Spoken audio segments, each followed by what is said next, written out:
हम लोग रसराज श्री कृष्ण पुस्तक से पढ़ रहे हैं, अध्याय 1 और 8वां दिन है। बात यहाँ पे चल रही थी कि दिव्य स्तर पे होने पे भी व्यक्ति को कर्म करना होता है, क्योंकि आत्मा की स्थिति ही न ही कश्चित क्षणमपि जातु तिष्ठत् कर्मकृत। किसी एक क्षण भी आत्मा बिना कर्म की नहीं रह सकता है। इसलिए व्यक्ति को कर्म भगवान कृष्ण को समर्पित करने की कला को सीखना चाहिए। इससे पहले कि हम आगे जाएं, कितने आश्चर्य की बात है कि लोगों को यह भी पता नहीं कि कर्म बंधन क्या होता है, और यह तो बिल्कुल पता नहीं कि हम कर्म बंधन में हैं। अगर आप अपना इंटरव्यू वाला माइक लेकर पूछेंगे दुनिया में किसी से कि भाई कर्म बंधन क्या होता है और क्या आप कर्म बंधन में हैं, तो दोनों ही प्रश्नों का उत्तर नहीं दे पाएंगे। मतलब बहुत रेयर कोई दे पाएगा इस बात का उत्तर। तो उसको थोड़ा समझ लें, उसके बाद हम इस बात को समझ पाएंगे कि अगर कोई व्यक्ति जगत में अपनी इंद्रिय तृप्ति के लिए, अपनी इंद्रियों को संतुष्ट करने के लिए कार्य करता है, तो उससे क्या होता है, एक मन में संस्कार बन जाता है और फिर वह संस्कार उसको दोबारा प्रेरित करता है उस कार्य को करने के लिए। कभी कभी हम समझ नहीं पाते हैं कि ये संस्कार है, इनकी छाप या इनकी इको कितने जन्मों तक सुनाई पड़ेगी।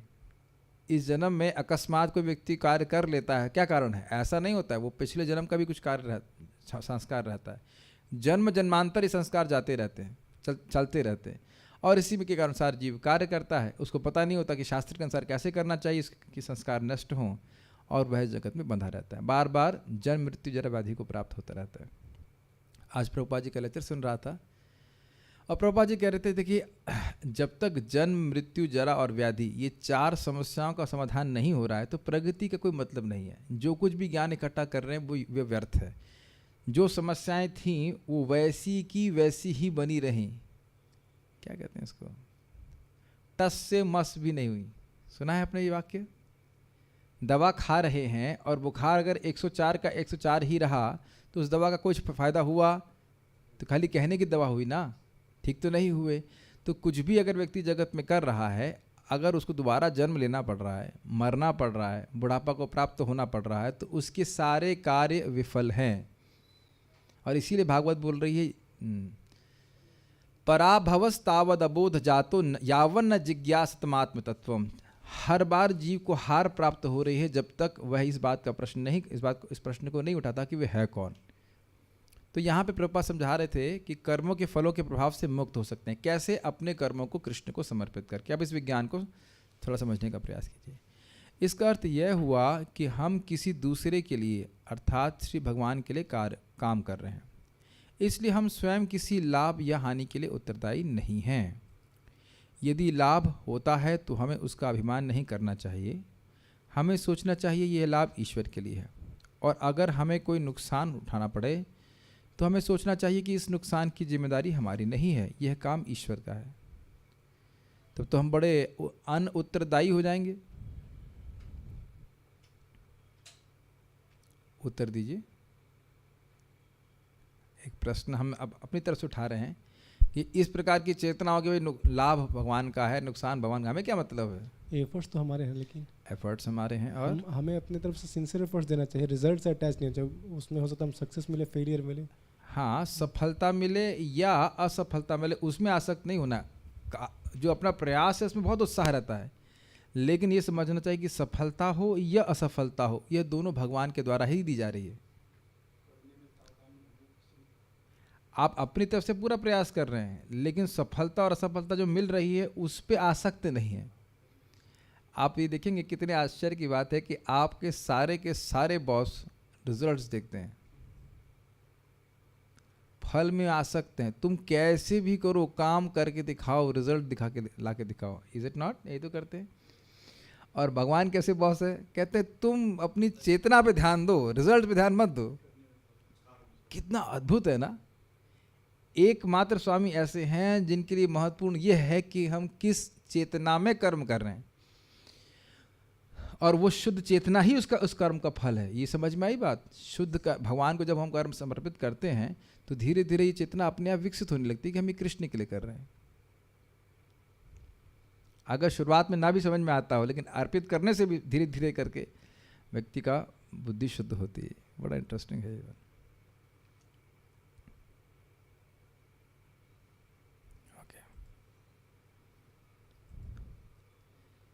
Haridas Thakur being beaten up, हाँ बहुत अच्छा उदाहरण है। हरिदास ठाकुर जी को प्रचार करने के लिए बोला था और वो है हरि नाम का प्रचार कर रहे थे, उनको बहुत बहुत कठिनाइयों का सामना करना पड़ा, लेकिन वे पीछे नहीं हटे। तब हम सुखी रह सकते हैं। हम इस प्रकार की समझ का अभ्यास करना चाहिए। हर काम ईश्वर का काम है, लेकिन अब ये नहीं है कि कोई कहे कि हम पशुओं को काट रहे हैं तो ये भी ईश्वर का काम है। वो काम शास्त्र के अनुसार होना चाहिए। हम इस प्रकार की दिव्य प्रकृति का विकास हमें इस प्रकार की दिव्य प्रकृति का विकास करना चाहिए। वर्तमान परिस्थितियों में कर्म करने की यही एक युक्ति है। जो ही हम शारीरिक चेतना के स्तर पर कर्म करने लगते हैं, त्यों ही हम अपने कर्म के फल से बंधने लगते हैं। किंतु जब हम आध्यात्मिक चेतना के माध्यम से कर्म करते हैं, तब हम ना तो अपने अच्छे कर्मों से बंधते हैं और न ही बुरे कर्मों से। यही युक्ति है। मनीषिणः, यह शब्द बहुत महत्वपूर्ण है। मनीषी का अर्थ है विचारवान। वैचारिक या बुद्धिमान हुए बिना कोई भी व्यक्ति यह नहीं समझ सकता कि मैं ये शरीर नहीं हूँ। किंतु यदि कोई थोड़ा सा विचारशील हो तो वह समझ सकता है, ओह मैं ये शरीर नहीं हूँ, मैं आत्मा हूँ। कभी खाली समय में हम सोचते हैं कि ओह यह मेरी उंगली है, यह मेरा हाथ है। ये मेरी उंगली है कि नहीं, कि मैं उंगली हूँ? हम उंगली नहीं हैं, उंगली मेरी है। यह मेरा कान है, और बोलते भी हैं यह मेरी नाक है। ये सब कुछ मेरा है, पर मैं क्या हूँ? क्या हूँ मैं अनुभव कर रहा हूँ कि यह मेरा है और मैं वह हूँ। इस बात को समझने के लिए बस थोड़ी सी सोच की आवश्यकता है। सब कुछ मेरा है। मेरी आँखें, मेरी उंगली, मेरा हाथ, मेरा मेरा मेरा। और यह मैं क्या हूँ? यह मैं ही वह आत्मा हूँ जिसके कारण मैं सोच रहा हूँ कि यह मेरा है। ये बातें समझ में आ रही हैं? चेतना से युक्त होती है आत्मा, तो इस कारण से वह कॉन्शियस है, सचेत है कि ये वस्तुएं मेरी हैं। वस्तुएं सचेत नहीं है कि वो आत्मा की हैं। मैं सोच सकता हूँ कि ये माउस मेरा है, लेकिन माउस ये नहीं सोच रहा है कि ये मेरा है या मैं इसका हूँ। हाँ से कहना चाहिए। सचेत और चेतन में अंतर आप समझ रहे हैं? अब प्रभुपाद ये बात बोलने क्यों लगा, ये विचारने वाली बात है। देखिए, जब हम ये समझेंगे कि हम शरीर से भिन्न हैं, तब ना समझेंगे कि शरीर एक बंधन है। अगर हम यही नहीं समझ रहे हैं कि हम हैं कौन, तो फिर यह क्यों मानेंगे कि शरीर से हमें कुछ परेशानी हो रही है? यही मानते बैठेंगे कि मैं शरीर हूं, तो शरीर के अपने आप को बंधन में डाला हुआ है।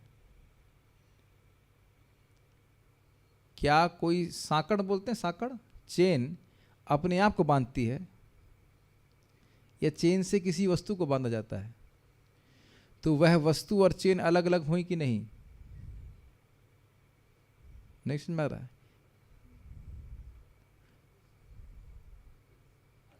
अलग होना चाहिए ना। तो अपना पार्थक्य, अपने को अलग देखने की क्षमता जब विकसित हम करेंगे, तब ना सोचेंगे कि मैं कर्म बंधन में फंसा हूं। तब तो सोचेंगे ना कि ये शरीर मुझे दुख देने के लिए दिया गया है, मुझको दिया गया है, जो कि ये शरीर मुझसे अलग है।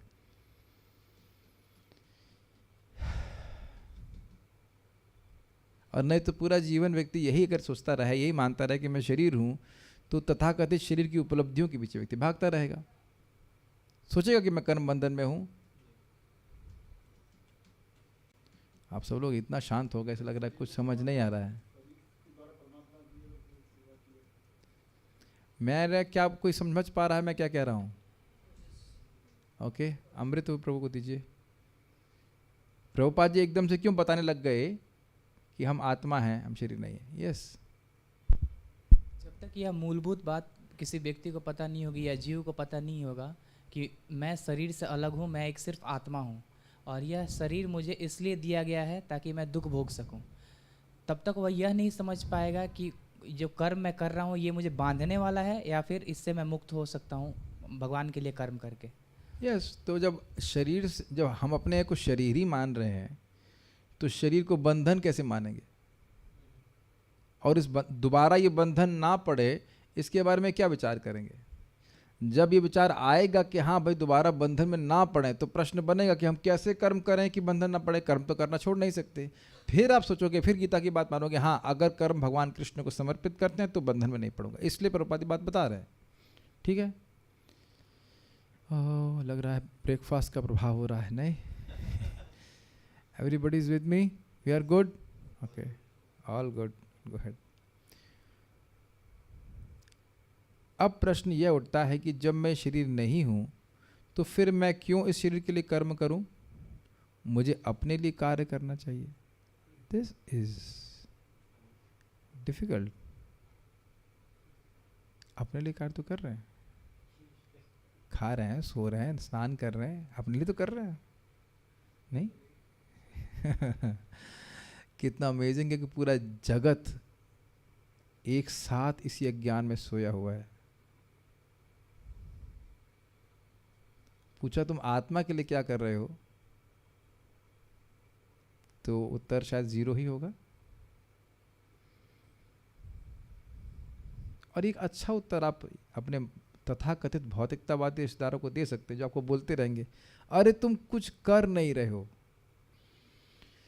तुमसे पूछो कि मैं किसके लिए कुछ नहीं कर रहा हूं, अब वो कंफ्यूज हो जाएंगे कि किसके लिए कुछ नहीं कर रहे, क्या मतलब हुआ। आप ये सोच सकते हो कि हम शरीर के लिए कुछ नहीं कर रहे हैं या बहुत कुछ नहीं कर रहे हैं, आत्मा के लिए बहुत ज़्यादा कर रहे हैं। हरे कृष्ण मंत्र करना कम है क्या आत्मा के लिए? भागवत सुनना ये कम है क्या? ये तो भगवत प्रेम बढ़ाने वाले साधन है और इसी की भूखी है आत्मा। अब उनसे पूछो कि शरीर के लिए तो आप इतना कुछ कर रहे हो और आत्मा के लिए क्या कर रहे हैं? प्रभुपाद इस बात को बोल रहे थे तुम कितना भी बड़ा महल बना लो, you can have 3 dozen cars, 3 dozen मतलब 36 car, is it not? 12 3 36, 36 car इकट्ठी कर लो, तुम संतुष्ट नहीं हो सकते कि आत्मा के लिए कुछ नहीं कर रहे। मुझे अपने लिए कार्य करना चाहिए, मतलब अपने उत्थान के लिए कार्य करना चाहिए, लेकिन मैं अपने आप के लिए कार्य कैसे कर सकता हूँ? मेरी स्थिति क्या है? मैं चेतना हूँ, पर किस प्रकार की चेतना हूँ? देखिए, अधीनस्थ चेतना, मैं परमात्मा का एक अंश हूँ और परमात्मा है भगवान कृष्ण, तब मेरे कर्म क्या होंगे? इसके उत्तर में कहा जा सकता है कि हमारे सभी कर्मों के मार्गदर्शक परमात्मा हैं। जैसे किसी कार्यालय में प्रबंध निदेशक सर्वोच्च चेतना होता है। उदाहरण के लिए, कार्यालय में हर कार्यकर्ता प्रबंधक के मार्गदर्शन में अपना काम करता है, इसलिए कार्यालय की जिम्मेदारियों से उसे कोई मतलब नहीं होता। उसे तो सिर्फ अपना निश्चित काम करना होता है, चाहे वह काम अच्छा हो या बुरा हो। बहुत ही सुंदर बात है। आप देखिए, इस मंदिर में ही फॉर एग्जांपल मंदिर के लिए जाए, मंदिर के अध्यक्ष हैं, तो उनकी अध्यक्षता में कोई व्यक्ति कुकिंग कर रहा है, कोई बाथरूम साफ कर रहा है, और कोई मतलब उनके अंडर में मैनेजर है, उस मैनेजर के अंडर में फिर और 5-10 लोग तरह के होंगे, और उसमें कोई कारपेंटर है, कोई वेल्डर है, मैं एग्जाम्पल लिख दे रहा हूँ, कोई ग्वाले के रूप में सेवा कर रहा है। तो उसको इससे कोई मतलब नहीं कि वो क्या कार्य कर रहा है। वो जानता है कि मुझे जो कार्य दिया गया है वो मैं कर रहा हूँ, मेरी सैलरी मिल जाएगी, मुझे मेरी योग्यता के अनुसार मुझको अध्यक्ष मंदिर के अध्यक्ष ने एक सेवा में नियोजित किया। बहुत प्रैक्टिकल है कि नहीं? तो उसी प्रकार से भगवान प्रभुपाद क्या बता रहे हैं, हम लोग अधीनस्थ चेतना है, स्वतंत्र नहीं है, किसी भी तरह से हम लोग स्वतंत्र नहीं हैं। या तो माया के अधीनस्थ रहेंगे और या फिर हम भगवान के अधीनस्थ रहेंगे। तीसरा भी तो कुछ होगा, तीसरा कोई भी नहीं है। तो ये बात समझ लेना चाहिए कि यदि हम कृष्ण की सेवा नहीं कर रहे हैं तो अधीनस्थ चेतना होने के कारण हम किसी न किसी सेवा जरूर करेंगे, और वो होंगी माया देवी। माया देवी की सेवा करेंगे तो कर्म में बंधन में फंस जाएंगे, कृष्ण की सेवा करेंगे तो मुक्त हो जाएंगे। एक और तरह से कहें, कृष्ण की सेवा करेंगे तो मुक्त होने के लिए अलग से प्रयास करने की जरूरत नहीं है, और माया की सेवा करेंगे तो अलग से बंधन में बंधने के लिए आपको कोई प्रयास नहीं करना पड़ेगा। आप सोचें कि हम तो बहुत मुक्त हो गए, बहुत फ्रीडम मिल गया है, हमें थोड़ा बंधन में पड़ना चाहिए। नहीं, क्या करें बंधन पड़ने के लिए? माया की सेवा करेंगे, अपने आप ही बंधन लगता चला जाएगा। बंधन का मतलब ये भावना कि मैं शरीर हूँ, ये बढ़ती चली जाएगी। ये देखा गया है कि नहीं जगत में? ठीक है। तो इसलिए व्यक्ति को ये बड़ा ही निश्चिंत करने वाली बात है। जैसे कोई कारपेंटर है तो वह अध्यक्ष की अध्यक्षता में आदेश के अनुसार वही कार्य कर सकता है जो उसे बताया गया है कि नहीं? सिंपल। उसी प्रकार से भगवान ने हर व्यक्ति को यहाँ जो उपस्थित है अलग अलग सामर्थ्य दिया है कि नहीं? तो उसके अनुरूप हर व्यक्ति सेवा करे भगवान की। उसमें ऊंची नीची कुछ नहीं है और उसका प्रभाव बराबर है। Does that make sense? एक इम्पॉर्टेंट लेसन हमारे जीवन के लिए यह भी है कि देखिए कि आपको कौन सी सेवा रुचि प्रदान करती है। जब तो सबके लिए कॉमन है, जब तो करना ही है, जब में रुचि हो जाए तब तो आप बहुत ही अच्छी बात है। उसके अलावा भी ऐसी कोई सेवाएं होनी चाहिए जो आपको बहुत अच्छी लगती हो। सोना अच्छा लगता है धाम में, वह भी ठीक है, धाम में आ जाइए सो जाइए, ठीक है, वो भी ठीक है अगर अच्छा लगता है तो। रियली इंस्पायर्स मी तो वो ठीक है, वो चलेगा। मुझे खाना बहुत अच्छा लगता है तो ठीक है, तो कितनी देर खाएंगे? खाएंगे तो आधे घंटे ना, आधा घंटा सुबह, आधा घंटा शाम, चलो आधा घंटा और चलो 3 टाइम खाएंगे। उसके बाद सोना है 6 घंटा, उसके बाद रात्रि में भी तो बेड को सेवा कर देना है। समाधि में 12 घंटे की समाधि तो लगनी चाहिए, ठीक है, वो तो एक अलग बात है। कुछ ऐसा होना चाहिए जो आपको बहुत अच्छा लगे कृष्ण की सेवा करने में। और ये एक गुरु के मार्गदर्शन में भी हम सीखते हैं, और खुद भी व्यक्ति को टेस्ट अपना समझ में आता है कि भगवान की कौन सी, भगवान की 64 अंगा भक्ति, उसमें कौन सा अंग उसको बहुत अच्छा लगता है। तो ये अच्छा है। जरूरी नहीं कि एक व्यक्ति जो कार्य कर रहा है वही दूसरे को अच्छा लगे, लेकिन किसी तरह भगवान की सेवा में लगे रहना चाहिए, ये बात समझने वाली है। सेना विभाग में भी सेनापति की आज्ञा सर्वोपरि होती है। सिपाही को तो उसकी आज्ञा का बस पालन करना होता है। वह यह नहीं सोचता कि वह आज्ञा अच्छी है या बुरी है, उससे कोई फर्क नहीं पड़ता, उसे तो बस कर्म करना है। ऐसा करने पे ही वह एक सच्चा सिपाही माना जाएगा। सच्चा सिपाही की जगह सच्चा भक्त रिप्लेस कर दीजिए। क्या शिक्षा मिल रही, समझ में आ रहा है? भगवान ने बोला है कि इस भगवद गीता के ज्ञान को जो दूसरों को देता है वह मुझे सबसे अधिक प्रिय है। तो स्पष्ट समझ में आ रहा है ना कि भगवान हमसे क्या चाहते हैं। क्योंकि हम लोग को संभव अदर बड़ी आसानी से मिल गया, एटलीस्ट इस जन्म में, तो इस ज्ञान के महत्व को हम नहीं समझ रहे। यद्यपि अपने अंदर विशिष्ट परिवर्तन भी देख रहे हैं, और यह भी देख रहे हैं कि अन्य लोग किस प्रकार से अंधकार में अभी भी हैं, है कि नहीं? क्या ये नहीं देख पा रहे हैं? फिर भी डिले करते रहना। हमको बहुत अच्छा लगा कि हमारे ही ग्रुप के भक्त हैं, वो प्रीचिंग शुरू किए हैं, उनको as a matter of fact invite किया गया क्लास देने के लिए। अभी हम नाम नहीं रखेंगे तो फिर फूल, हम चाहते हैं फूले नहीं, नजर न लग जाए, ऐसे कहना चाहिए। तो उन्होंने कुछ थोड़ी सी त्रुटि कर दी थी उत्तर देने में। क्लास तो ठीक ही दिए होंगे, तुमसे पूछे हमने को उत्तर ठीक बता दिया, ये उत्तर इस प्रकार से दे दीजिए। तो कह रहे हैं हमसे तो गलती। अरे भाई, जो बोलेगा तो उससे गलती होगी ना, जो नहीं बोलेगा उससे गलती कैसे होगी? आप बोलिए, कुछ गलती होगी तो फिर सुधार कर लिया जाएगा। लेकिन बोलना, भगवान के लिए बोल रहे हैं और परंपरा का ज्ञान दे रहे हैं, ये कितना बड़ा सौभाग्य है हमारे ऊपर। आप कल्पना नहीं कर सकते हैं इस बात को। जिनके बच्चे खो जाते हैं उनसे पूछे कि कितना बवले हो जाते हैं वो लोग, माता पिता, अपने उस एक बच्चे को प्राप्त करने के लिए। आप लोग भी सोचेंगे अरे गया तो गया, क्या दिक्कत है, अडॉप्ट कर लो दूसरा। हमारा ऐसा कोई बोलता नहीं, मैं बोल रहा हूँ। कितनी आसक्ति होती है बच्चों से, है कि नहीं?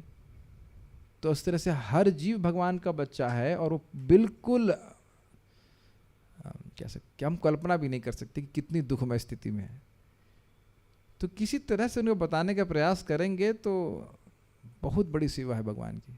किसी तरह उनको मदद कीजिए, हरे कृष्ण मंत्र जपने में या गीता पढ़ने में, कुछ भी कर सकते, लेकिन सोचेंगे तब तो होगा ना।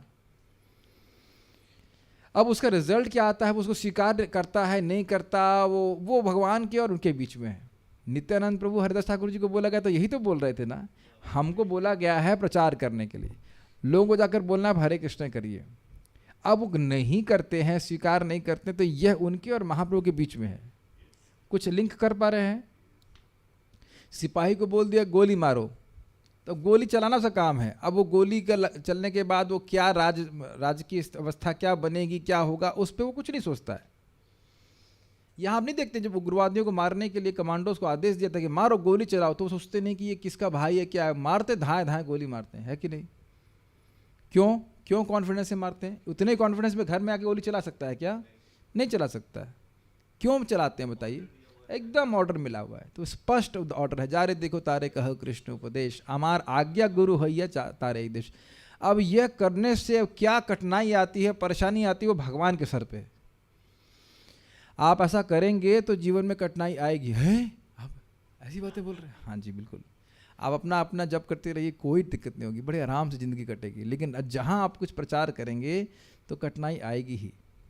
हमारे भी एक व्यक्ति भक्तों को बोल रहे थे, इस जूम के प्रचार से बहुत दिक्कत हो रही है। हमने कहा कौन से प्रचार से दिक्कत नहीं हो रही है? कहाँ ऐसा स्थान बता दीजिए जहाँ आप प्रचार कर रहे हैं और वहाँ कोई दिक्कत ना हो, कोई द्वेषी लोग ना मिले। प्रभुपाद जी तो कहा करते थे, अगर ये हरे कृष्ण मंत्र कोई समान बात होती तो माया कभी इसको ध्यान नहीं देती। एक भी व्यक्ति को आपने हरे कृष्णा किया है, आप माया के टारगेट में, अरे ये तो हरे कृष्ण मंत्र दे रहा है, इसको तारक नाम दे रहा है, बारक नाम दे रहा है, तो पार कर देगा उसको। जानती है माया कि अगर जो कोई हरि नाम करेगा उसको मैं कुछ नहीं कर सकती। यू नो दैट मामे वही प्रपद्यन्ते, जो नाम उच्चारण कर रहा है उसका माया कुछ नहीं कर सकती। कृष्ण प्रोटेक्ट्स, इसीलिए वो तिकड़म में रहती, इसको नाम नहीं करने दो बस। बहुत अमेजिंग है। ऐसा करने से वह सच्चा सिपाही माना जाएगा। यदि वह इस प्रकार काम करता है तो उसका पुरस्कार उसे मिलता है। क्या पुरस्कार है? जो व्यक्ति भगवान का ज्ञान को दूसरों को देता है, क्या पुरस्कार है? पराभक्ति को प्राप्त करेगा और वह भगवान के पास वापस चला जाएगा। छोटा पुरस्कार है ना? इसके अलावा जिंदगी में और क्या चाहिए?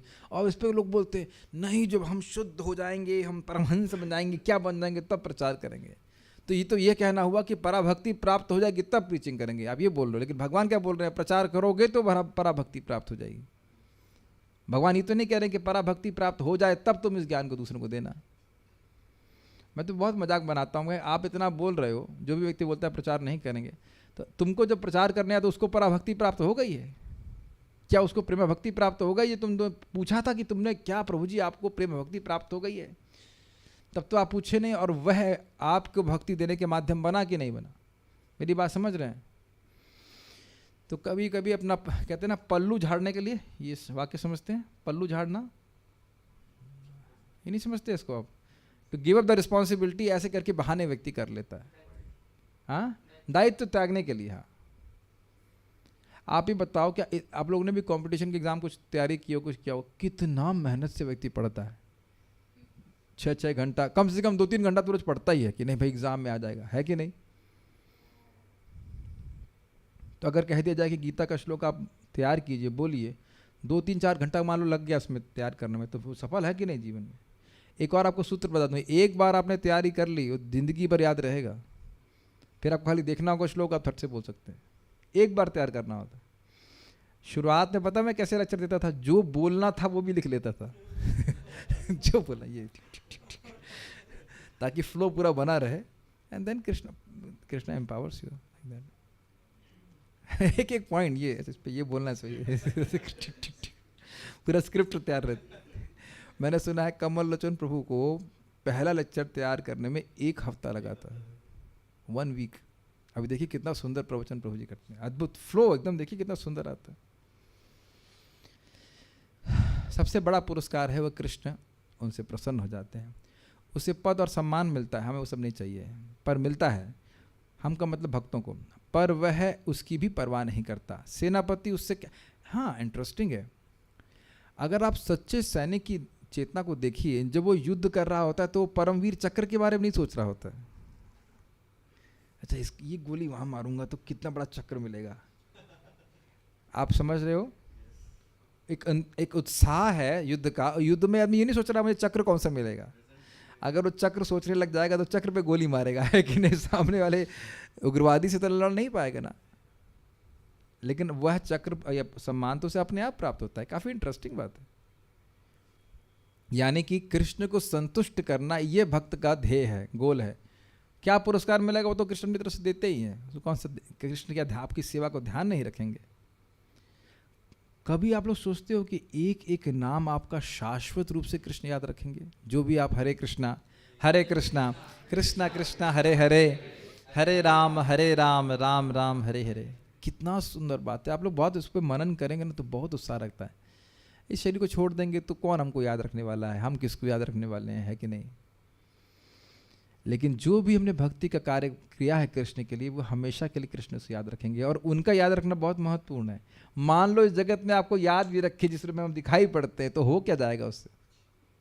ये सोचने वाली बात ये भी है ना। मान लो इस समय मेरे पोते मेरी पूजा कर रहे हैं, पोते की तो पत्नी भी नहीं, तो पोते कैसे हो गए? हम पिछले जन्म की बात कर रहे हैं, ठीक है। संभावना है कि मेरे पोते जिंदा रहे होंगे ना इस समय भी। 40 साल के हैं, तो मान लो वो एकदम बुढ़े हो गए होंगे, मैं भी लाइक दैट। मान लो कि हमारे दादाजी ऐसे थे, बताओ, लेकिन दादाजी तो मस्त है कि नहीं, खा रहे हैं पुआ पकौड़ी, कोई दिक्कत नहीं है। ऐसे ना सोच रहे हो कि हमारे दादाजी कहाँ होंगे, दादाजी तो आराम से इस कॉर्न में खा रहे हैं कोई दिक्कत नहीं है कि नहीं। तो अगर वो कुछ सोच भी रहे हो तो क्या फर्क पड़ने वाला, बताइए? सोचा है कभी आपने इस तरह से? कुछ भी फर्क नहीं पड़ने वाला। लेकिन कृष्ण कुछ पिछले जन्म का भी देखें, इसलिए फिर से भक्ति करने के लिए प्रेरित कर रहे हैं, और इस बार जो भक्ति कर रहे हैं फिर आगे और प्रेरित करेंगे। देखिए, आप लोग पता नहीं देख रहे, हमको तो दिखाई पड़ रहा है, जो लोग भी इस प्रकार से जूम पे या हमारे इस रूम पे भी आ रहे हैं, आप में से किसी को बाध्य नहीं किया जा रहा है। दैट्स नॉट हाउ टू से ऑर्डिनरी, कि बिना बाध्य किए आप कृष्ण कथा श्रवण करने वाले, कोई बाध्यता नहीं है ना यहाँ पे, किसी की कोई बाध्यता तो नहीं है। इसका मतलब है कि भगवान में रुचि है। परम पूज्य राधानाथ महाराज का बहुत सुंदर शब्द है इसमें, when you take up a responsibility when you are not forced, that is a sign of love. जब आप किसी दायित्व को लेते हैं, जब आपको उसके लिए बाध्य नहीं किया जा रहा है, तो वह प्रेम का लक्षण है कि नहीं? ना मैं यहाँ बाध्य हूँ बोलने के लिए, ना आप बाध्य हैं सुनने के लिए, बट हम लोग कथा श्रवण कर रहे हैं। Make sense? तो ये सबसे बड़ा पुरस्कार यही है कि हम लोग कथा के आनंद को अनुभव कर सकें, बस यही जीवन भर आनंद लेना है। सेनापति उससे कहता है कि जाओ और उस शत्रु को मार दो। वह ऐसा करता है और उसका पुरस्कार भी उसे मिलता है। क्या आप सोचते हो कि सिपाही को यह पुरस्कार किसी व्यक्ति की जान लेने के लिए मिला है? That's amazing. शायद इस तरह से आपने इस तथ्य को कभी नहीं सुना होगा। This is amazing, is it not? आप लोग उदाहरण तो कई बार सुन चुके हैं, लेकिन ये इस तरह से सोचना कि किसी की जान लेने के लिए पुरस्कार मिल रहा है, तो नहीं, पुरस्कार उसे अपने कर्तव्य पालन के लिए दिया जा रहा है। बहुत सुंदर बात है, कितना अमेजिंग है।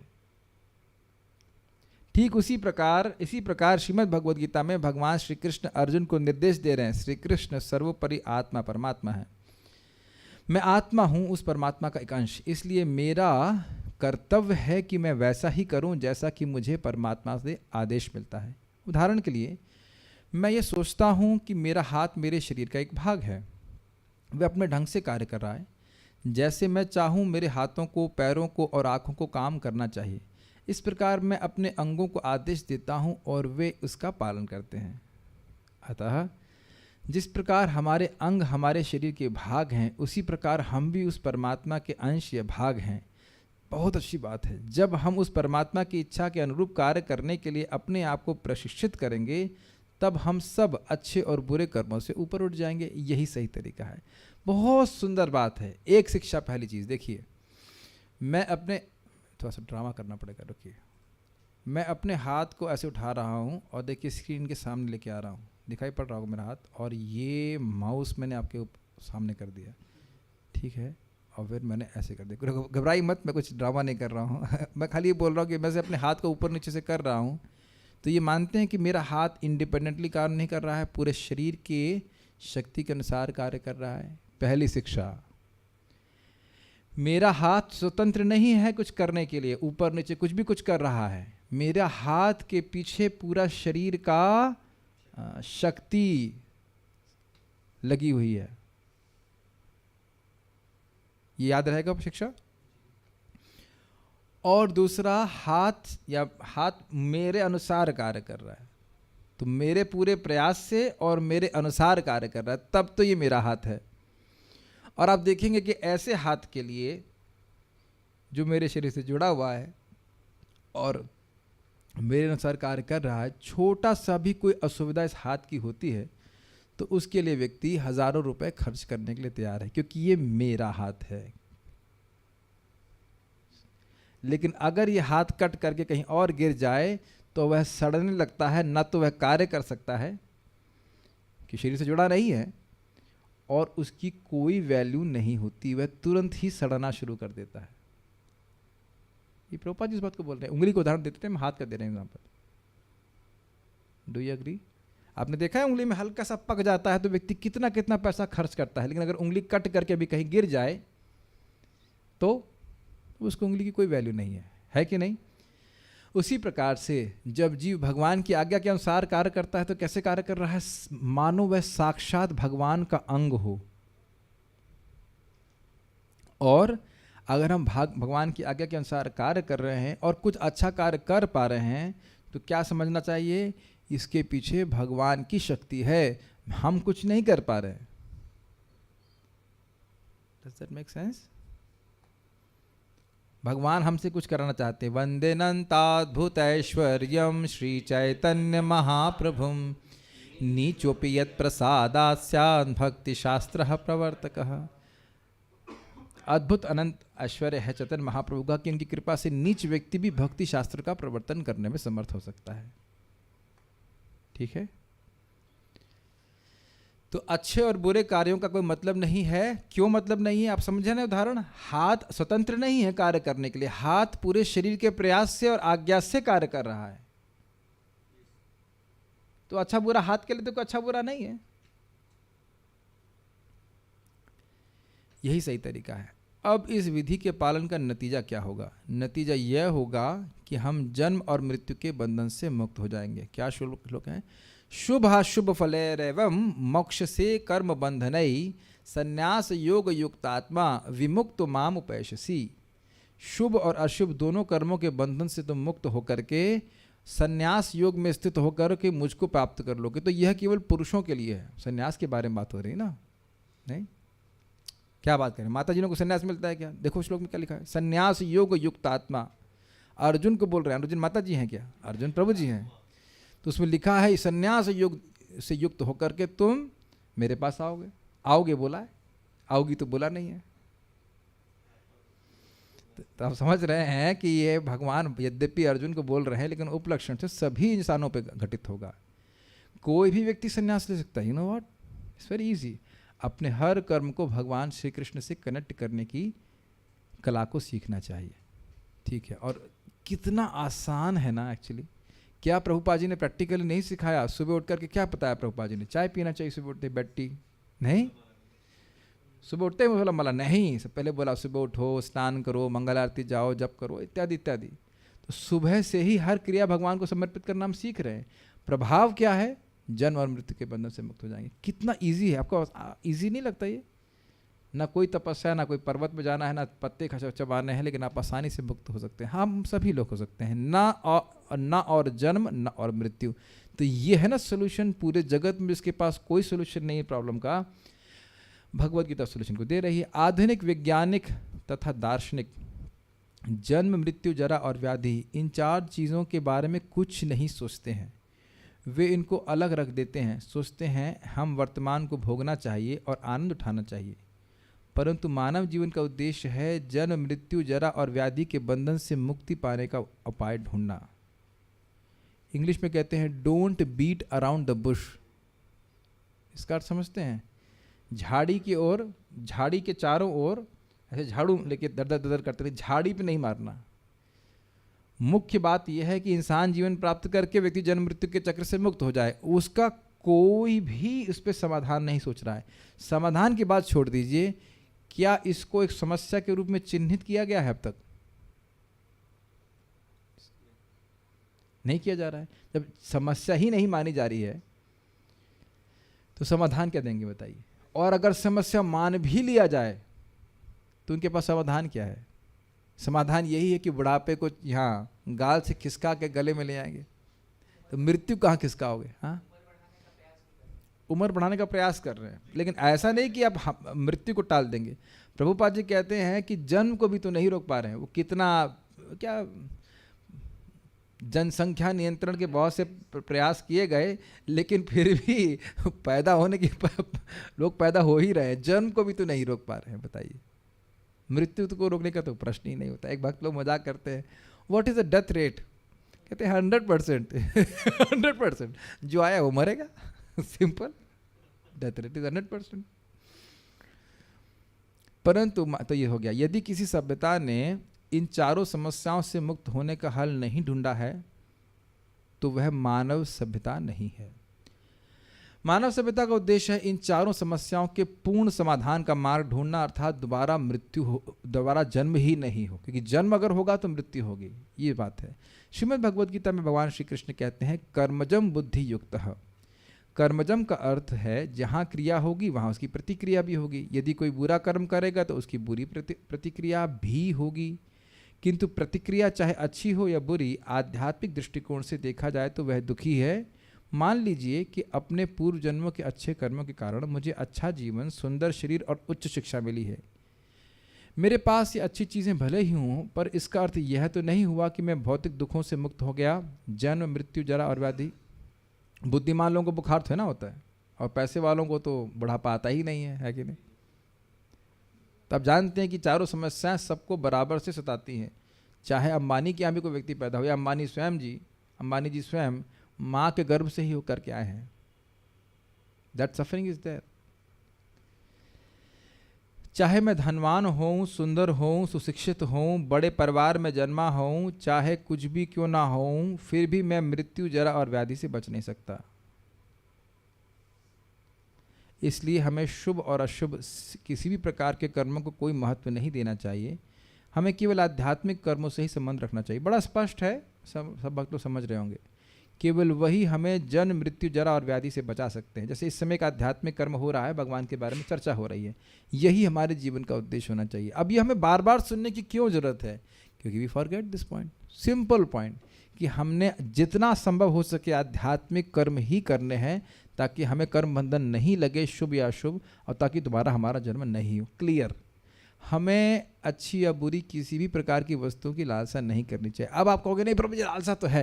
अब लालसा है तो भी ठीक है, उस लालसा के संग भक्ति कीजिए, लेकिन स्टैंडर्ड सुनना चाहिए। उदाहरण के लिए मान लीजिए कि कोई व्यक्ति किसी बीमारी से कष्ट पा रहा है, वह बिस्तर पर लेटा है और खाना पीना, शौच कर्म आदि कठिनाई पूर्वक कर रहा है और साथ में कड़वी दवाई खा रहा है। कमरे में अप्रिय गंध न फैले इसलिए नर्स को उसे साफ रखना पड़ता है। ये देखा है कभी आपने दृश्य?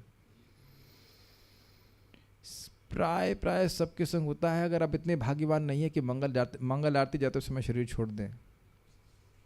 ऐसा हुआ है भाई। आपने एक वक्त थे, मंगल आरती आ रहे थे, हमारे सामने की बात इधर, तो ऐसा बहुत कम होता है कि ऐसी दुर्गति की स्थिति को प्राप्त ना हो। जब तक वह स्थिति में लेटा हुआ है तभी उसके कुछ मित्र उससे मिलने आते हैं और उसके स्वास्थ्य के बारे में पूछते हैं। वह कहता है हाँ मैं ठीक हूँ। ये देखिए अज्ञान। अब ये ठीक क्या है? क्या ठीक है बताइए इसमें? बिस्तर पर असुविधापूर्वक सोना, कड़वी दवाई खाना और हिलने डुलने में भी कठिनाई महसूस करना, और इन सब असुविधाओं के बावजूद भी वह कहता है मैं ठीक हूँ। इसी प्रकार हमारे जीवन की भौतिक स्थिति में हम भी यदि यही सोचते हैं कि मैं सुखी हूँ तो यह हमारी मूर्खता है। इस भौतिक जीवन में कोई सुख नहीं है, यहाँ पर सुख प्राप्त करना असंभव है। अब ये बात हमें क्यों सुननी चाहिए? देखिए प्रभुपाद जी बहुत सीधी बात कहते हैं। अगर हम लोग अपनी इस वर्तमान स्थिति के प्रति पेसिमिस्टिक, क्या बोलेंगे इसको, निराशावादी नहीं है, तब तक हम एक और स्थिति को प्राप्त करने के लिए प्रयास नहीं करेंगे।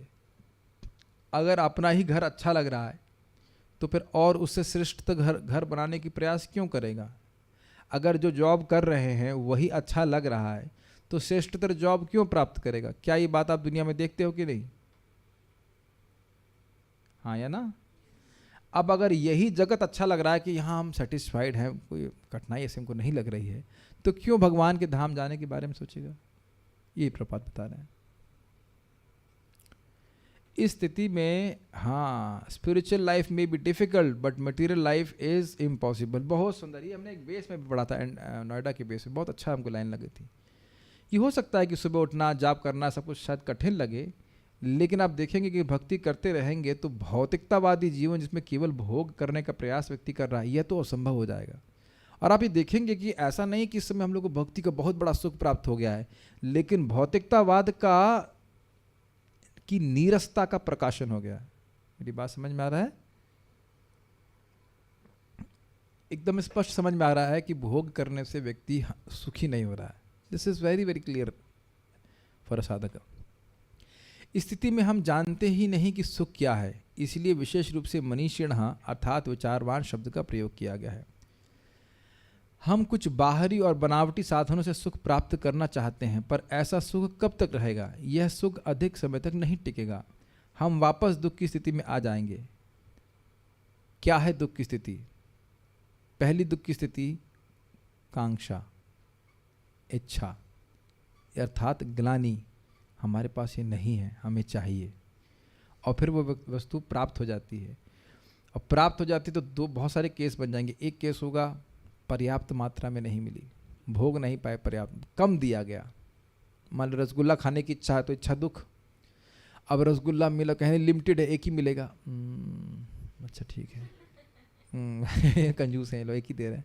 और मान लो कहा अनलिमिटेड, जितना चाहो उतना खाओ, तो खा लिया 3-4, उसके बाद अरे और खा नहीं पा रहा, तो वह भी एक दुख, शोक है कि नहीं? होता है कि नहीं?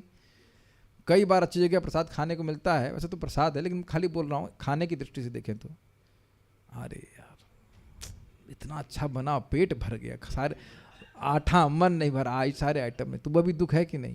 और उसके बाद फिर भोग की इच्छा, अच्छा तो नहीं है, रसगुल्ला खा लिया, अब उसके बाद ब्रह्मभूत प्रसन्नात्मा हो गया, आपको दोबारा जिंदगी में कभी खाने की इच्छा नहीं आई, फिर दोबारा वो इच्छा जाती है कि नहीं? तो शोक और कांक्षा, इसी में व्यक्ति फंसा रहता है। इसलिए बोल रहे हैं सुख बहुत समय तक टिकेगा नहीं। हम वापस दुख की स्थिति में आ जाएंगे, यानी फिर से कांक्षा की स्थिति में आ जाएंगे। मान लीजिए कि नशे से हम सुख का अनुभव करते हैं, तो वह हमारा असली सुख नहीं है।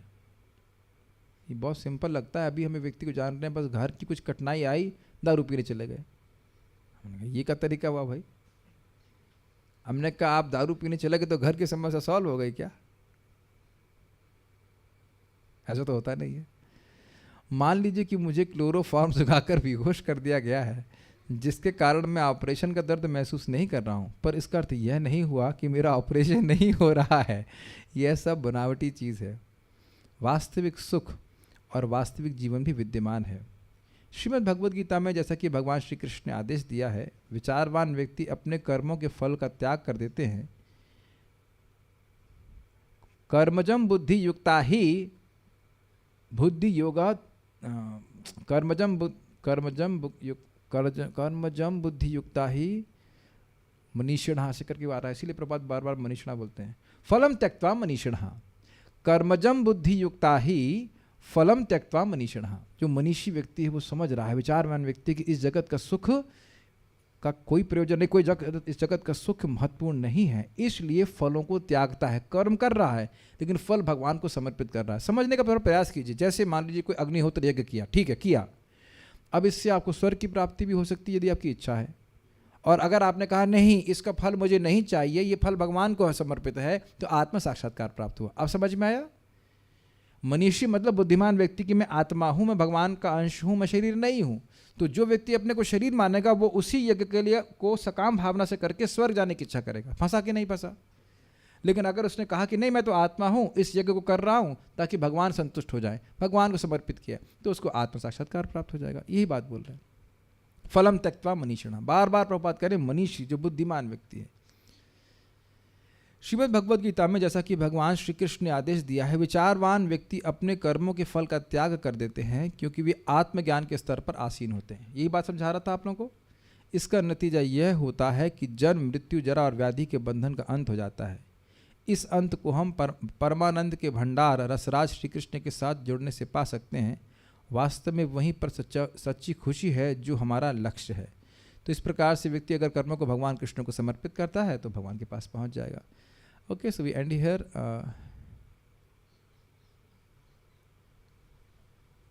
Okay, Sochati and Kangsha. So we shall stop here. Srila Prabhupada ki jai. Hitai Gaur Premanande.